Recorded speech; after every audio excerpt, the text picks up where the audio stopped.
afternoon. This is Derek Chamblee, broadcasting from Chamblee, Atlanta, the next great American city.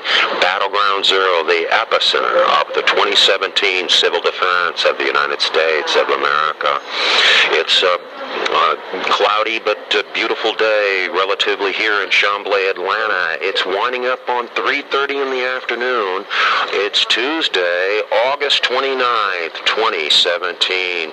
Following the breaking news, of course, Trump's path, and it's Trump's path, great hurricane, Gulf of Mexico monster, of course, hitting the whole region, the western Gulf of Mexico region of the United States, all the way from basically Corpus Christi, through the Houston metro, all the way to Lake Charles, Texas, and Beaumont, Texas, and the border areas between Texas and Louisiana, and the Gulf Coast of the state of Louisiana, and on its way has affected the Mississippi River corridor with heavy rains. On his way toward downstream toward New Orleans, Louisiana, and of course affecting close by the Gulf Coast of Mississippi, and all the way probably to Mobile, Alabama. And we wanted to point out once again that any depression that forms in the Western Caribbean and makes its way up, meanders along Nicaragua and Central America and emerges over the Yucatan Peninsula, depending on the time of year, it will either curve and hit the Galveston, Louisiana, Houston, Texas area, or it will curve into the west coast of the state of Florida. And that's what we're looking for beginning around the 10th of September. If a depression forms there and comes up Central America and emerges over the Yucatan Peninsula, the area that's really at risk is the Tampa Bay region. We've covered that with broadcasts before. At any rate, there seems to be no plan by the county officials, the city mayors, to have an orderly evacuation of the Tampa Bay region. And we covered that before, that at any rate, these are the kinds of things in the aftermath, and the storm is still parked just offshore of the city of Houston and Galveston there, and it's been pumping record rainfalls into the region, and it's not leaving anytime soon, and that's hindering the search and rescue. And our president, Donald Trump, has been having a series of meetings,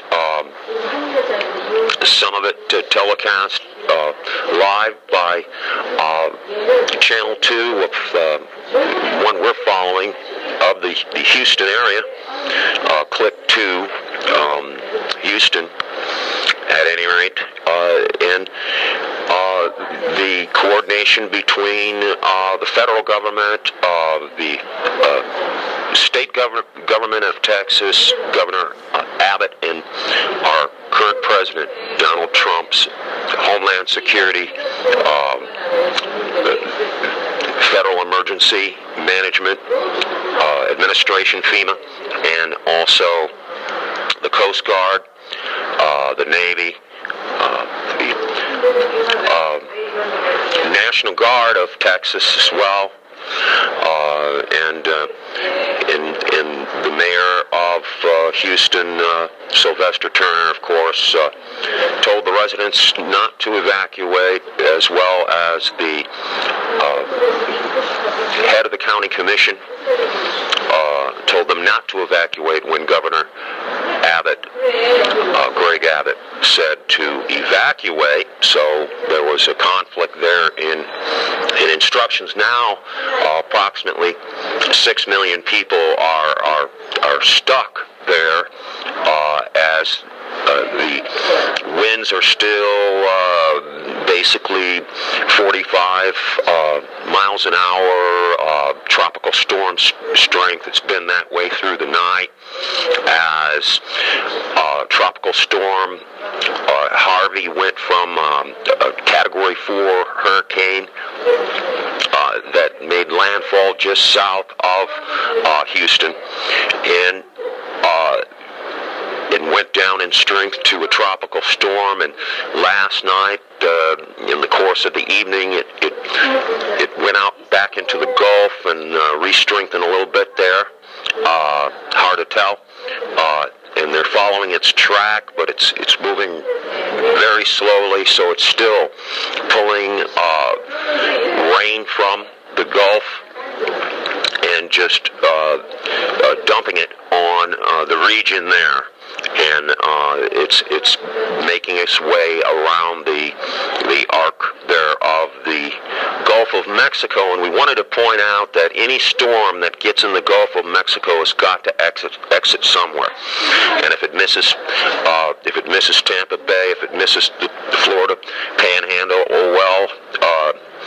It's still going to hit somewhere else. If it misses Alabama, Mississippi, oh well, it's still going to hit somewhere else. If it misses Louisiana or Texas, it's still going to hit somewhere else. So really what we've got here is a union of the Gulf states. And no matter what conflicts the United States of America is having with the states north and south and the states east and west, as we go out from Washington, these conflicts really must not get in the way of the agenda of the Gulf of Mexico states, the Gulf states that deal with very unique situations, especially with the hurricane season. And these Gulf states, Texas, Louisiana, Mississippi, Alabama, and Florida have special needs, and they're going to remain united in addressing those that particular agenda, regardless of what's raging between the northern states and the southern states, some sort of civil war, what's raging between the major cities and the country county areas that our current president basically won, what's raging between the so-called red states and the blue states, what's going on between the east and west, and at any rate, the Gulf Union of Gulf States has a different, a genuine agenda, and that, of course, covers offshore drilling of oil. Our current president has rolled back our former president's particular executive orders on where you can drill for oil, and this affects the oil industry, Texas, Louisiana, and the other Gulf states, all the way to Florida. The leadership of Florida, both parties, in essence, does not want offshore drilling. Why? Because it will ruin their beaches and whatnot. And at any rate, we're following this Gulf of Mexico monster that the meteorologists were basically correct that it would linger and cause a great rainfall. So really, there was enough time to begin an orderly evacuation if there was a plan, but there was no plan in place. So now the local officials, state officials, and federal officials are having to react to the basic decision not to evacuate millions of people there. And so they're having to react to things, and it's too late to get the people out, and so it's very difficult in the search and rescue. And the search and rescue has to be done during daylight hours, as what happened last night. They informed people that the search and rescue would be suspended until daylight hours. because they did not want to endanger the first responders and volunteers. Volunteers have come from all over the Gulf states. The so-called Cajun Navy is one of the groups that's been highlighted that showed up when Hurricane Katrina hit New Orleans and whatnot. And they were one of the first groups to show up to help rescue people. So it's a volunteer effort as well. The shelters, very difficult situation.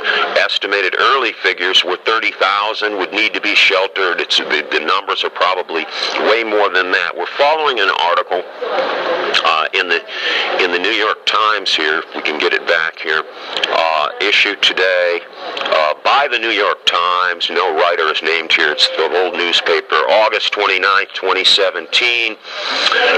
Headline, Houston grapples. Harvey live updates. Houston grapples with floods as Trump visits Texas. New York Times. And at any rate, we'll start at the top. With heavy rain still falling, rivers still rising, rescues still underway, and unknown thousands of people forced from their homes by record-breaking flooding, Southeast Texas continued to grapple Tuesday with a long, painful road to recovery. Harvey, now a tropical storm, has left Houston and much of the Gulf Coast region waterlogged and impassable in what Governor Greg Abbott called, quote, one of the largest disasters America has ever faced, unquote, with roads underwater or washed out and basic services like electricity and water knocked out. It'll be weeks before some people get to return home, and many of them still do not know if they will have homes to return to. Here's the latest. First, more rain is expected through Friday, and it's only Tuesday, folks. Derek Chamblee, CyberCitizen Network, CYRADYO, broadcasting from Chamblee, Atlanta, Georgia. Yes, we're anticipating more hurricanes during the hurricane season that goes up until November 1st. And we're anticipating another hurricane to get into the Gulf of Mexico and threaten the west coast of Florida, and perhaps slated to destroy the Tampa Bay region. So Chamblee, Atlanta is setting up to receive possibly up to 1 million refugees from the state of Florida. Okay, but now this is happening in the western part of the Gulf and the eastern, southeastern region of Texas, Louisiana, and whatnot. And so parts of Houston have already been inundated by more than 40 inches, and totals could exceed 50 inches there and 20 inches in southern Louisiana with sustained winds near 45 miles per hour. The storm is not expected to weaken until its center moves further inland early Wednesday. Local officials have so far reported 10 deaths possibly related to the storm, 6 of them in Harris County, which includes Houston. Now, we want to stop right there because all the preliminary numbers here about the rescues and the people that are already in the newly opened shelters, and they're continuing to open more shelters. There really wasn't a plan in place to supply the shelters, not really, and have them open right away so people could get out of their homes and evacuate early. At any rate, those numbers, we want to point out, represent just a fraction of the people that are accounted for in a metro area that spans the Houston metro, 6.5 million, and the city of Houston, 2.3 million. So these numbers so far are just a fraction, and it's going to take a while, a real while, to find out exactly who's missing here. And the article goes on, and there's a lot of coverage, and they're calling out for help from all over the country, and probably even international help in this effort. This is Derek Chamblee, following Trump path, the Enteruptor, Great Hurricane, Gulf of Mexico monster, Harvey. Thank you very much.